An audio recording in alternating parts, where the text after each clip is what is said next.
Om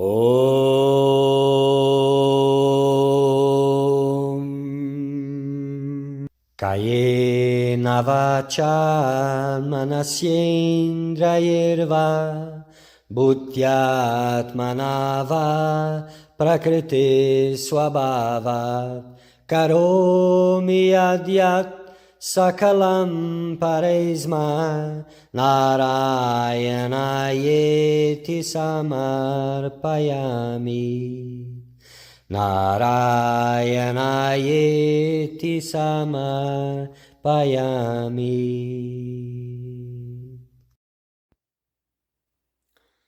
Dear Seeker of Truth, welcome. This is a very auspicious moment. We are going to talk about Bhakti. Bhakti, divine love.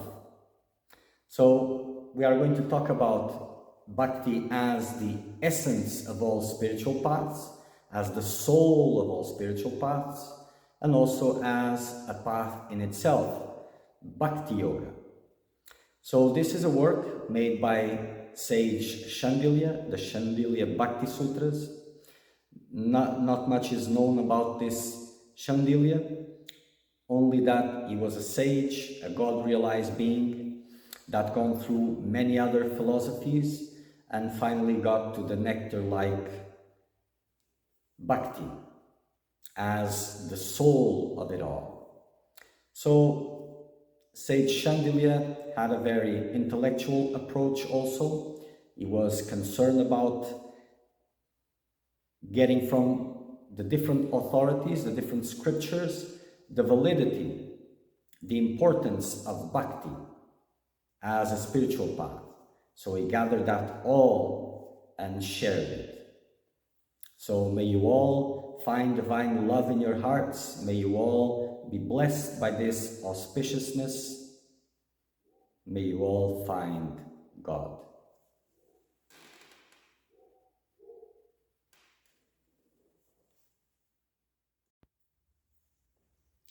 Moving on, Shandilya Bhakti Sutras. We're still on Sutra 69, and we are dealing with the offenses.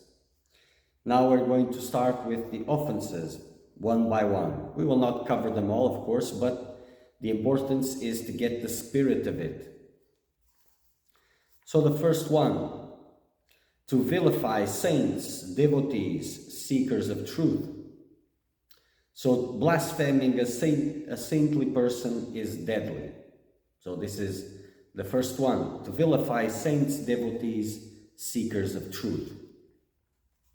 Speak wrong about them, thinking bad about them.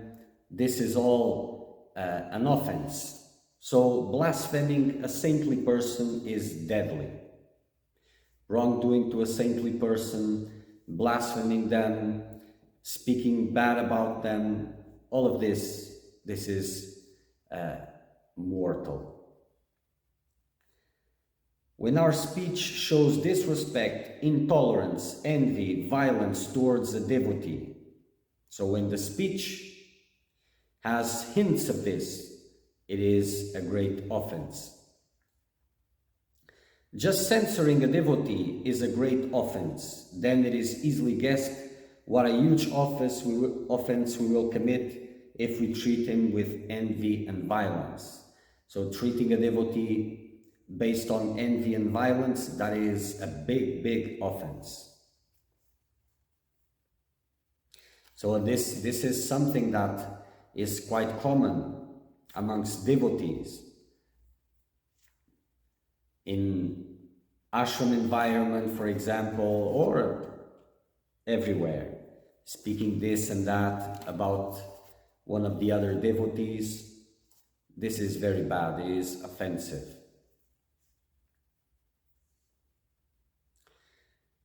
Seekers think that if a devotee does something foul, then why would it be wrong to criticize it? If we are speaking out of fact, even speaking like this amounts to offense. The question of truth should not arise, but the fact of discussing a fault. The scriptures say, do not discuss a devotee's fault. There was the Sanskrit passage here, but I cannot I would just be inventing how to pronounce this. So, but translation, do not discuss a devotee's fault. It doesn't matter if the devotee has the fault or not, do not discuss it. And this is very bad for all involved, because that the one that has the fault is receiving that criticism directly, indirectly, it's going to him. And you are also receiving that criticism, because the compassion you're lacking towards him, you lack towards yourself. So everybody loses. Only it's not seen this way. But apart from that, it is offensive. If we blaspheme such a devotee, we are bound to commit offense. Then we need not stress how much aparada, how much offense we will commit if we criticize a good devotee. So if it is a bad devotee, it is a big offense. If it is a good devotee, then. But you shouldn't enter these questions good or bad. Focus on yourself and in God. That is the best. When we see a bad devotee, we may criticize him. So the Lord has called him a sadhu, so that we remember not to blaspheme him. And we will have a passage here in the end that shows this clearly. What is a sadhu? Whether we speak or hear bad about a devotee, both are offenses. So not only speaking bad about a devotee, but even listening to someone else speaking bad about a devotee is an offense, and you shouldn't be there. And doing these things about a saintly person, a God-realized being, that's by far even worse.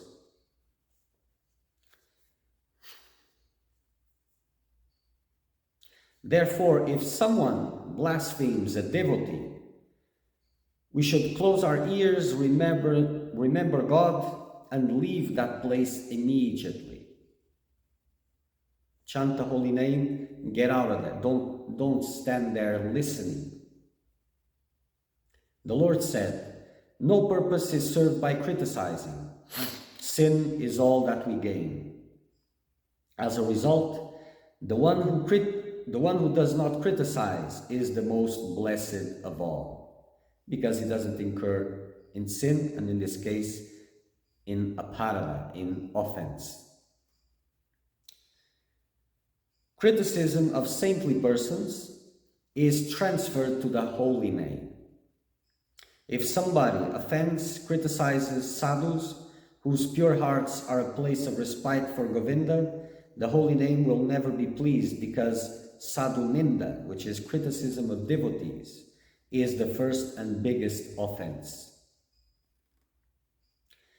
When a saint or a devotee is vilified by somebody other than you, it is not good to sit there and listen. Move away from such company. Let not our minds do jugglery and compare or judge saints. So not even comparing saints, evaluating saints, this shouldn't be done. And this is quite common, comparing devotees. Oh, this is better than that one, or that one is worse, or even saints. This saint is better than the other saint, and this and that. Don't do that. So move away from such company. And if you are that company, then silence yourself, chant more the divine name, purify your mind. Here it is natural for us to raise this question. Who is a sadhu? The answer is, sadhu refers to those who have taken shelter of Bhagavad Dharma. I will paraphrase it now from a passage. Sri Krishna has himself instructed Arjuna. O Arjuna, if one is extremely evil, that is, harms others, steals others' properties and wife, yet worships me exclusively, does not worship any other than me, the Supreme Being, does not practice any other path, such as Gyan or Karma, resorting only to Bhakti, which means making all of spiritual practice align with Bhakti, with the purpose of Bhakti, does not wish to attain anyone other than me, accept him as a sadhu. After all, he has taken to the best path, meaning he has decided where I go to hell or get a lower form of life, I will worship none other than the Lord. So he is a sadhu. So this level of devotee is a sadhu, is the one that you should not criticize whatsoever. So from here above, just imagine.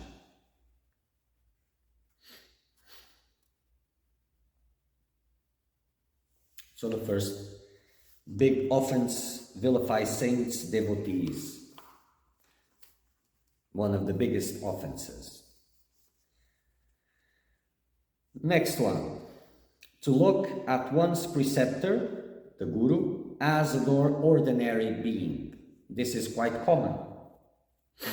Even this comparison of the previous verse, it is quite common for devotees, for seekers to go to a satsang and start evaluating and judging and this and that, no reverence, no sacredness, just evaluating and judging. From where do you stand to do those judgments?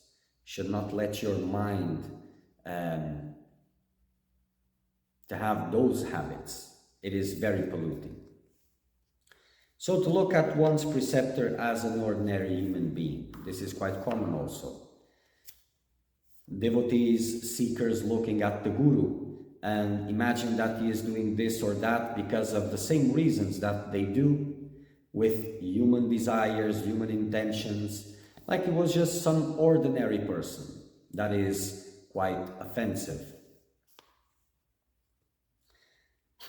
It is our foremost duty to serve our Guru.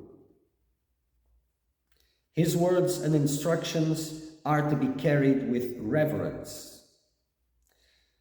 But we think we are smarter than our Guru and try to question him, test him, and do all sorts of bad things, like how we evaluate a candidate in the interview. Please let us not do that. Those who revere Guru more than the Lord himself are dear to the Lord. Because only a great soul can do that. And it's quite common and easy, normal to project one's mind into the minds of others and to see others, judge others according to ourselves. And this is transferred for the Guru, but this is an offense. This is offensive behavior. So by doing that, you are blocking your spiritual progress. You're hindering it. So I'll read again this part. From the devotee's point of view, it is our foremost duty to serve our Guru. His words and instructions are to be carried with reverence. This is the level.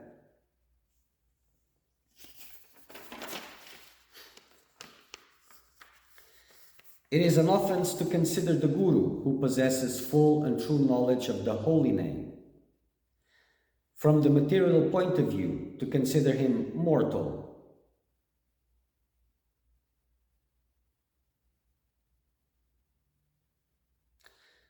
There's another passage which I will not repeat also because, well, probably it wouldn't sound well.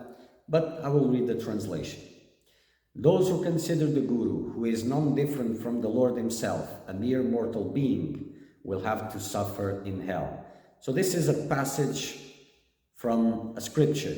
Gurusu nararmati yasyava narakisa. I tried it.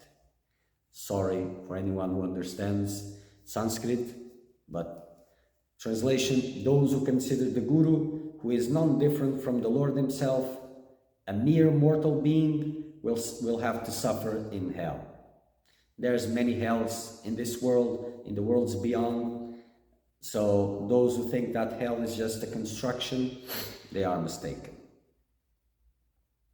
And these are the places, not the places for eternal damnation, but the places where the soul can purge its sins and move higher into the sphere of love.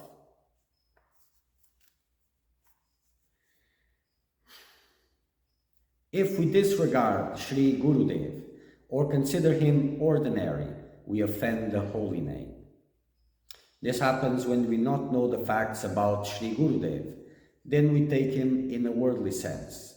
And how could these facts be known, if not only by deep reverence and surrender? And those who are at that level, they don't have this kind of attitude. So first, that attitude needs to be cultivated so that your eyes can really see. Sri Krishna has himself said to Sri Uddhav, "Know the spiritual master as none different from me. Do not ever disregard him or consider him mundane and behave adversely towards him." This is a passage from, not sure, Srimad Bhagavatam. Here it is. So know the spiritual master as none different from me, says Krishna, which was an incarnation of God, saying that the Guru is equal to him, is non-different. Do not ever disregard him or consider him mundane or behave adversely towards him. And these advices, well, yes, in a sense it is an advice.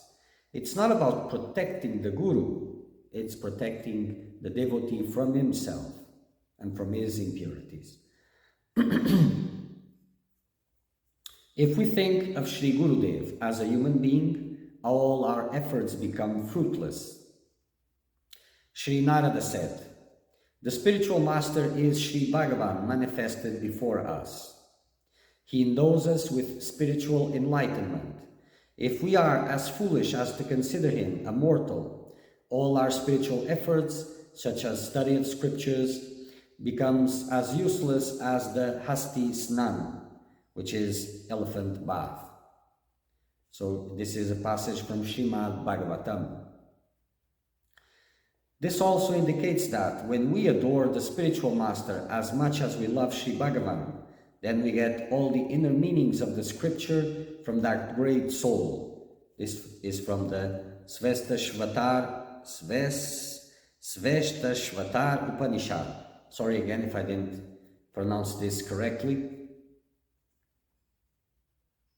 So when we adore the spiritual master as much as we love Sri Bhagavan, then we get all the inner meanings of the scriptures from that great soul. So God sends the Guru as a manifestation of himself to take care of his devotees. If you're misbehaving towards the Guru without bringing that reverence, then your efforts become fruitless, you're ruining yourself.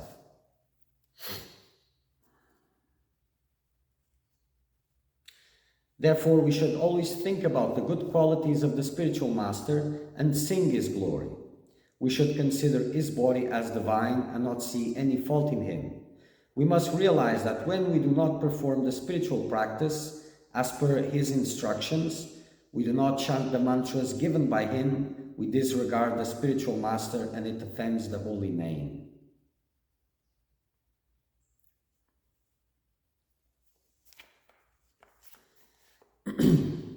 Well, we live in an age where the spiritual master is not only wronged, but seen as completely worldly and evil sometimes. But this is detrimental for the devotees, for the seekers of truth. It is completely detrimental, because by judging, criticizing, you're hurting yourself. So the path of the devotee is to find his Guru. And his Guru is by blessing, by merit. It's not by evaluating which one is the best and choose the best one. out of the batch of the worst ones. It's not that. It's to focus on your purification, on your spiritual practices, and let God point the way. Let the heart choose, point the way. Not choose, but point the way. And then you need to respect that and behave accordingly to that instruction. And it doesn't matter if your guru appears to be good or bad. If you're taking his actions to be bad towards you, take them. It is your way of purifying yourself. But it has to start in the right way. And the right way is do your work. Work intensely on your meditation, on your spiritual practices, on your devotion. Chant the holy name. Let God point you the direction.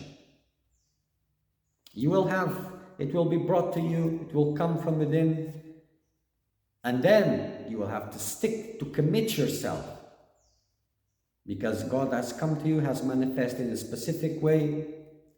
There's no choosings. When you enter this field of choosing, evaluating, you're just hurting yourself, and then you'll get what you deserve, whatever that means. And all these confusions happen because it doesn't come from within. Because first you want to choose, then probably, maybe you'll do the work. It's not like that. And whenever the pointing comes, you need to trust it, to have faith, and to commit. Or else it will be your loss. Understand this. No one else's loss, your loss. So, no one knows when this happens, when the pointing towards the Guru comes. What one can is to work on oneself as best as possible, so that when it happens, you can honor it.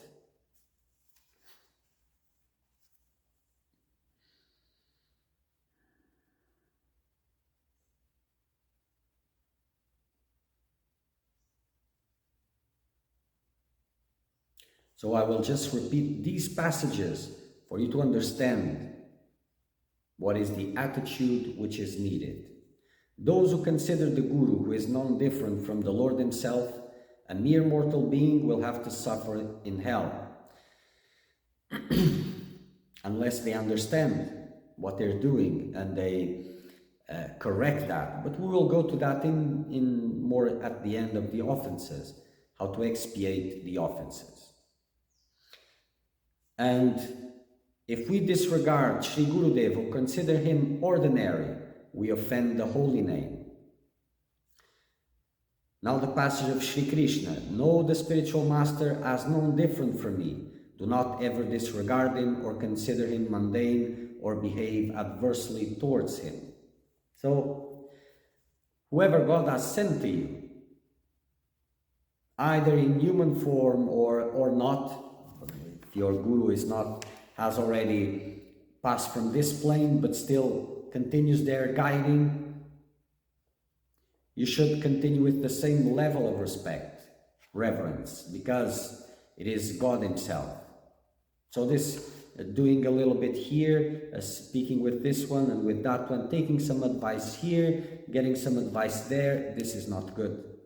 The relationship between a disciple and the Guru is sacred, and it's not a conference, not to have many gurus and consulting one and the other and to see which advice should I follow or follow all advices. The Guru guides the devotee towards clarification, towards enlightenment, and he takes him step by step. It's not the teachings. The teachings are a guide. Yes, it is important for the seeker, but it's more than that. And that can only happen through uncorrupted, undisturbed connection, and with your complete commitment and surrender to the Guru. And if you're going multiple sources, then there's no commitment, and you're the guru, because you will be choosing which one to follow and when. So all this is offensive behavior.